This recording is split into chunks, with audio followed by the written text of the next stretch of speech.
CBSE board exam में 90 plus marks. भैया marks important क्यों है? सब लोग तो कहते हैं मार्क्स से कोई फर्क नहीं पड़ता। एक शीट आपका फ्यूचर डिसाइड नहीं कर सकती, सही बात है, गलत नहीं है।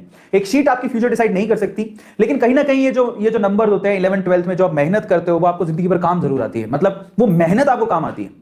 देखो ऐसा नहीं है कि अगर आप सिंगर डॉक्टर बनना चाहते हो 12th का सर्टिफिकेट दिखा, नो नो। सिंगर या फिर डांसर बनना चाहते हो, अपने पैशन को आगे कंटिन्यू करना चाहते हो। मैं जब यूट्यूब में आया तो यूट्यूब वाले ने थोड़ी बोला अपने 12th का दिखाओ सर्टिफिकेट, 12th फेल हो तो तुम लोगों को यूट्यूबर नहीं बन सकते, ऐसा कुछ नहीं है, ठीक है। बट कहीं ना कहीं जो आप मेहनत करते हो 10th में 12th में अपने बोर्ड एग्जाम में, वो मेहनत आपको जिंदगी भर याद रहती है। और आप मेहनत का मेहनत किसे बोलते हैं वो आपको समझ में आता है, उसका एक्सपीरियंस रखने को मिलता है आपको कि यार मैंने बहुत मेहनत की थी और 12th में मैंने फिर 80-90% मार्क्स बनाए थे।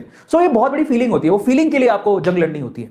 बाय द वे ये जो मार्क्स हैं वो आपके जो फर्स्ट इंप्रेशन होता है कहीं ना कहीं उस पर फर्क पड़ता है, लेकिन अल्टीमेट उनका कोई इंपॉर्टेंस नहीं है, ये ट्रू है, ठीक है। बट फिर भी हमें अपने 12th में अच्छे मार्क्स बनाने हैं, मेहनत करनी है। और 12th के मार्क्स की इंपॉर्टेंस क्या है जरा उसको भी चेक कर लेते हैं। सो आपके 12th फर्स्ट इंप्रेशन पड़ता है आपके मार्क्स से, नो डाउट पड़ता ही है यार, ठीक है। सो एम्प्लॉयमेंट, आपके एम्प्लॉयमेंट के लिए आपके 12th के मार्क्स बहुत ज्यादा जरूरी हैं। आपकी डिग्री कॉलेज आके तभी मिलेगा जब 12th के मार्क्स आप अच्छे स्कोर करोगे, है ना। सिविल सर्विसेज के लिए भी तो बहुत सारे ऐसी जगह है जहां पर अगर आप गवर्नमेंट जॉब्स के लिए या सिविल सर्विसेज के लिए अप्लाई करते हो, एम्प्लॉयमेंट चाहिए कहीं, तो 12th के मार्क्स मायने रखते हैं यार, ऐसा नहीं कि नहीं रखते, ठीक है। सो बट अगर आप आउट ऑफ द बॉक्स जाके कहीं सोच रहे हो कि मैं कोई यूट्यूबर बन जाऊंगा या डांसर बन जाऊंगा, जैसे चिन्मय त्रिपाठी बहुत अच्छी वो है, क्या बोलते हैं उसको, कथक डांसर, ऐसा पता नहीं चिन्मय है कि नहीं है, तो ऐसा तो in that case we don't need that, हमको जरूरत नहीं है। फिर ऐसे थोड़ी लिखा है तुम कथक डांस तभी कर पाओगी जब तुम 12th पास हो जाओगी, ऐसा तो नहीं लिखा है ना। सो वो अलग बात है, आउट ऑफ द बॉक्स जाके सोच रहे हो तो अलग बात है। अदरवाइज जो भी आप कर रहे हो बेसिकली, है ना, सो उसके लिए 12th की थोड़ी बहुत जरूरत पड़ती है।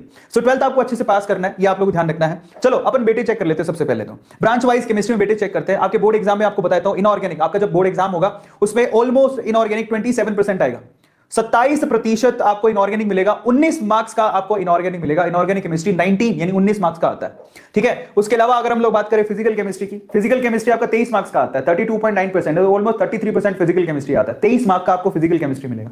और अगर ऑर्गेनिक केमिस्ट्री सबसे ज्यादा होता है भाई, आप जरा देख लो, 40% आपको ऑर्गेनिक केमिस्ट्री मिलेगा, यानी कि 28 नंबर का आपका ऑर्गेनिक होता है।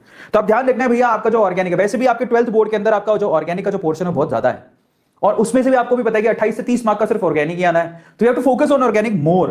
और वैसे देखो फिजिकल में बच्चों को थोड़ा डर लगता है, लेकिन उसमें से पोर्शन भी बहुत सारा हटा दिया गया है, तो उसके बारे में डिस्कशन करेंगे। बट ओवरऑल आपको ध्यान रखना कि यहाँ ऑर्गेनिक और इनऑर्गेनिक दोनों को मिला दो तो ही 60% के करीब हो जाएगा, 60% के करीब हो जाएगा। सही बोल रहा हूं? नहीं, 70% के करीब हो जाएगा। अगर आप लोगों ने इन 3 पोर्शन में से जो आपके सामने लिखे हुए हैं, लुक एट इट, 27% एंड 40% वो मिला दिया तो आप 70% के करीब तो यही हो गया। समझ में आ रहा है? 70% तो पोर्शन सिर्फ ऑर्गेनिक और इनऑर्गेनिक से आ रहा है, तो चलता है। फिजिकल में थोड़े बहुत कमजोर हो तो चलेगा, बट अगर आपको 90 प्लस मार्क्स बनाने हैं तो आपको फिजिकल में भी अच्छा होना पड़ेगा। तो